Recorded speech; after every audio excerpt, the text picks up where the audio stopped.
We're going to Reel Kiwi Fishing this week off the sands of Muriwai. Got my sister Jen and her partner Glynn with me today. So up Muriwai today, hopefully get onto a few snapper. We've just stopped here at this little hole. We're in the middle of tides, sort of that half tide out. We're here for that low tide, but we've just spotted a little hole here. So we thought we'd just have a chuck here, see if we can pick up a carwai for bait or something like that. Might even luck a snapper. But yeah, up Muriwai today, off the sand, surf casting, hopefully get into a few fish with the guys. Hopefully enjoy. Okay guys, gonna flick out our first baits. Got the two soul surfs today. Got the standard 14-foot spin. Glynn there's got the new one, the MD. It's got the sliding reel seat and it's got the low rider guides. So you can fish those, obviously spin or overhead. We've got running the spin today. I've already fished it with the overhead, so we'll give it a jam with the spin today. And Glynn wants to learn how to cast, so we'll sort that out. Now also what you need to know, as you know, I'm fishing with braid. When you go to cast, you have to have your break up, your drag tight as it can, because if you've got it loose and you cast, it actually slips through your finger before you let that go and you end up cutting your finger. So do that up tight and then obviously you readjust it when you've casted, you know, do your break and stuff like that. So I'll flick this one out so Glynn can sort of watch. Chuck that in your holder. So basically what we're doing, you've already fished before, but he just wants to work on his technique of casting.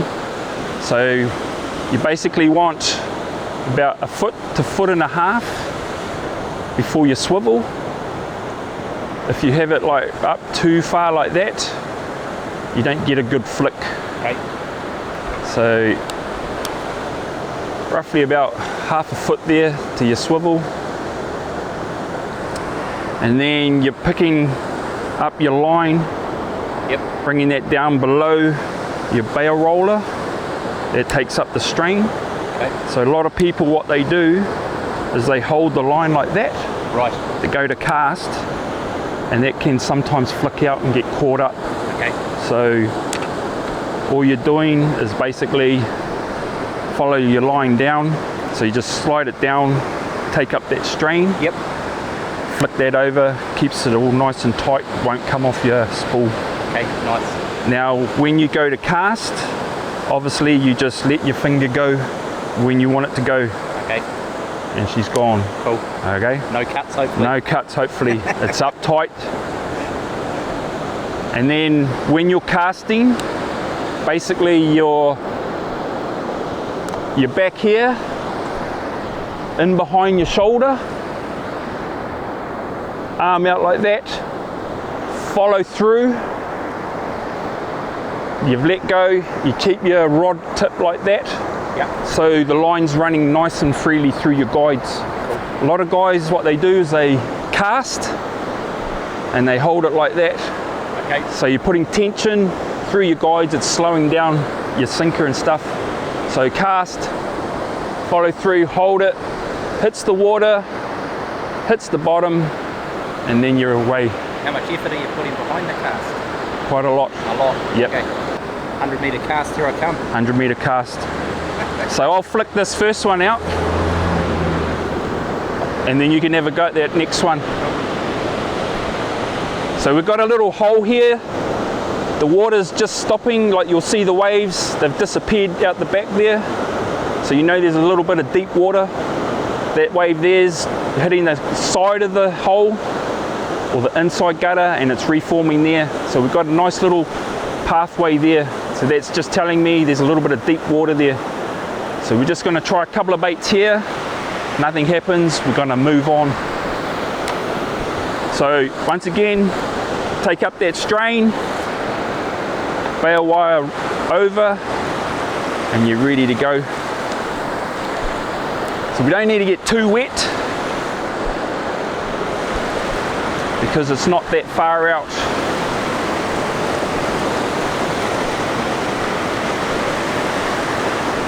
So over behind you, cast, let go, hit the bottom, bail wire over. So it's not very deep. You're probably looking at about chest deep out there at the moment, because we're not on that outside bank that we want to fish on that low tide. And that's pretty much it. You don't need to wind it in too tight, because you don't want that breakaway to give way. And we're just going to basically chuck them in the rod holder and wait for a fish, because I know it's not going to be a hectic bite, because we're just fishing in those shallows. Hopefully we'll pick up a kahawai for some bait. Letting line out as you're walking back, because if you have your bail wire over and you're walking back, your breakaway is going to give way and you're actually pulling your bait in towards you.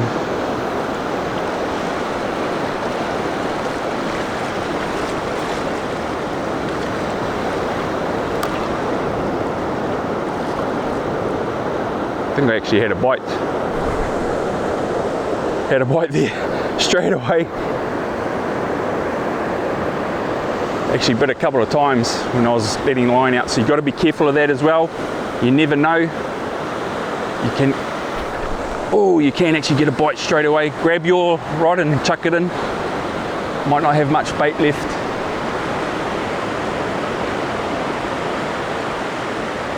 Probably just a kahawai. Now the great thing with braid is you don't actually have to hold your finger on the braid to feel the bite, because you've got no stretch in that line. You don't have to hold it, you'll feel the bite through the rod. But if you want to at first, you can just touch the braid. You don't hold it like that. Once again, you can get cut if you strike or if a fish bites hard, so just need to touch it and you'll feel that. So Glynn's chucking his out.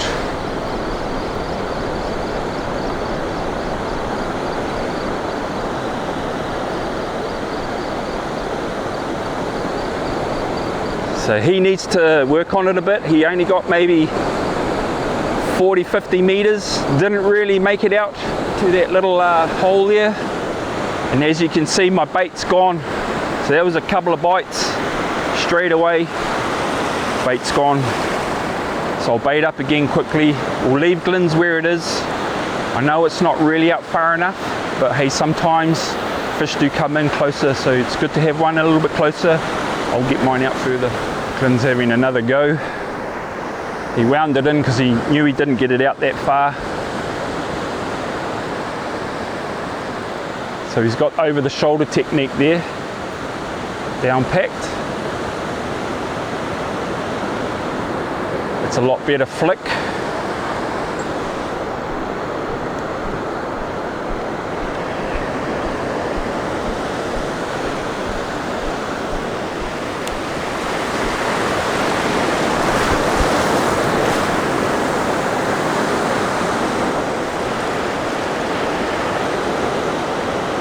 So Glynn got some bites this time, so he's made it out a little bit deeper. Just resetting my drag because I had it up tight to cast, so you're just resetting your drag, make sure you can pull a bit of line.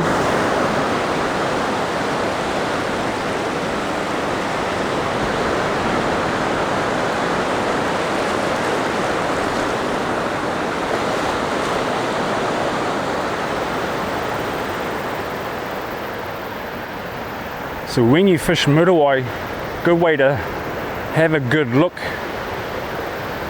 at where to find the holes and the little troughs and the inside gutters. Come up on the sand dune. Basically you can see it all. Reason why I picked this spot here, got that wave breaking, disappears right here. Still breaking over there a bit, but disappears there. Totally gone. Deep water there. It's trying to reform, still hasn't reformed. So it's quite a nice distance there of deep water. And if you sort of look along the beach, you'll see the waves basically stops breaking there. See, that wave disappeared, breaking there again. So we're down that little rip. Basically you'll have a bank over here and a bank there, and we're in between the two banks. Just had that sort of one bite on that first bait. Gets a little bit harder because the tide's going out. And because it's going out, those little holes and little inside troughs start getting shallower and shallower. So the fish sort of move out. That's why I sort of like fishing it more on the low tide. But if you want to fish the high tide, come in on that low tide, half tide, coming in, and you'll find a hole or inside gutter that's going to fill up even more as that tide comes in. Okay guys, we're going to do a bit of a shift. That tide's gone out further. It's been probably about 40 minutes, maybe an hour. We had a couple of nice grabs, picking they were just kahawai. But we're going to do a shift because what's happened is our little hole or inside gutter is basically getting shallower and shallower, and now it's pretty much turned into a rip. So what's happening is the water's breaking over the banks either side of that deeper water, coming around and then pushing out through that little gap, because there's a gap in between the two banks that we've been fishing. That's when you start getting that real drag, that real hard pull.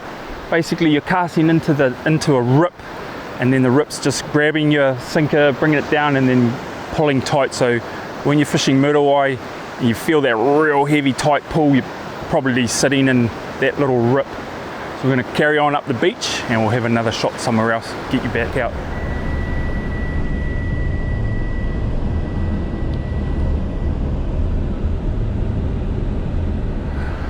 Okay guys, just been driving the beach, and I know I get a lot of questions, how do you pick your spots and stuff like that, what do you look for? So I'm driving the beach and I've come across this spot here. So I don't know if you can tell on the camera, but basically we got water here pretty close to me, and then it comes up. It'll be even like I'm in line with it down there, so it's come along and it's come inwards.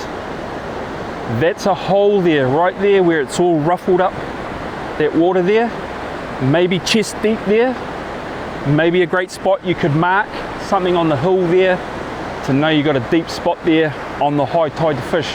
Now as you go around that, it's going out on the other side of this hole. So we've got a hole here, and then it's going to go right out, and that's a bank on the other side of this hole.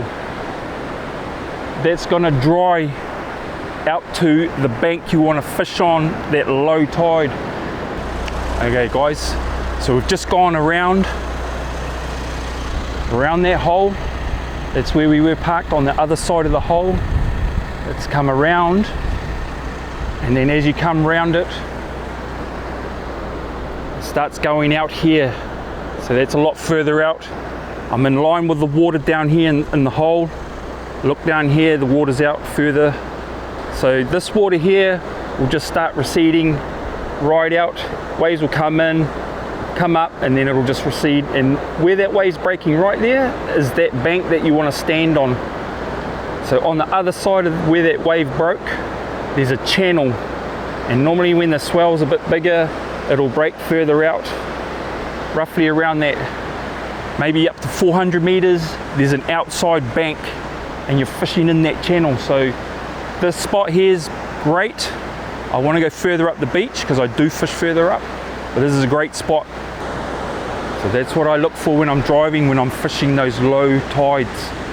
And then those holes and those little inside gutters, as you're driving, you might want to mark somewhere on the sand dune up the back there, because you might want to come back and fish it over that high tide. But we'll keep going and we'll see if we can pick up some fish. Okay guys, Glynn's crossing over now. Basically he's crossing the little ruts that form on the back side of that little bank that we're crossing over to. And it'll get shallower. Right where that wave's breaking there is the lip so we can get pretty close to it. We were going to carry on. I just couldn't help myself. It's hard to pass a spot like this when you know you can get on the outside of this little bank.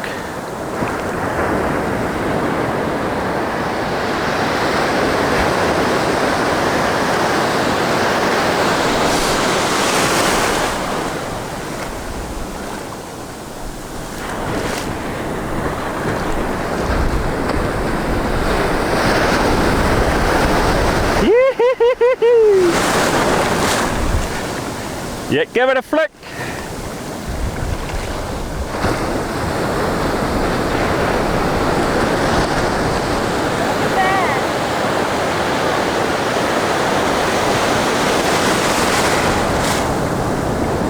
Okay guys, we've crossed over.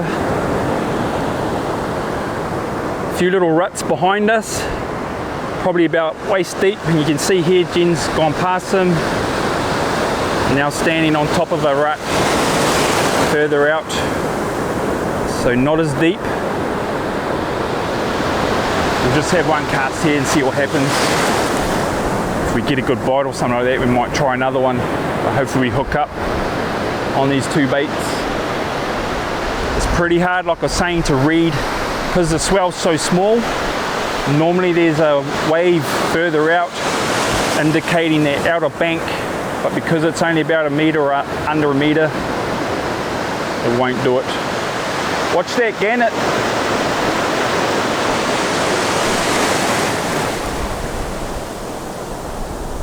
But we know that we've got a lip in front of us, that bank, that inner bank, so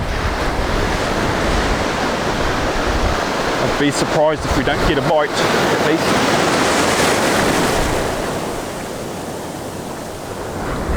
Okay guys, been here for about 20 minutes.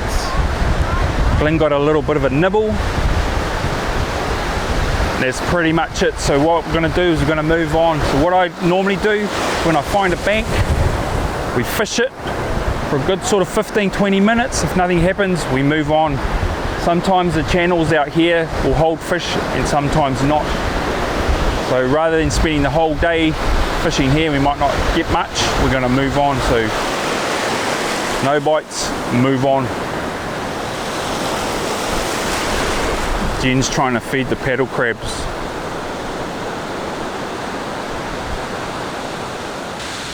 So Jen's been cleaning up Muriwai Beach. Every time we have to stop, picking up some rubbish. So not only are we looking at fishing Muriwai today, we are doing a little bit of a cleanup as we go.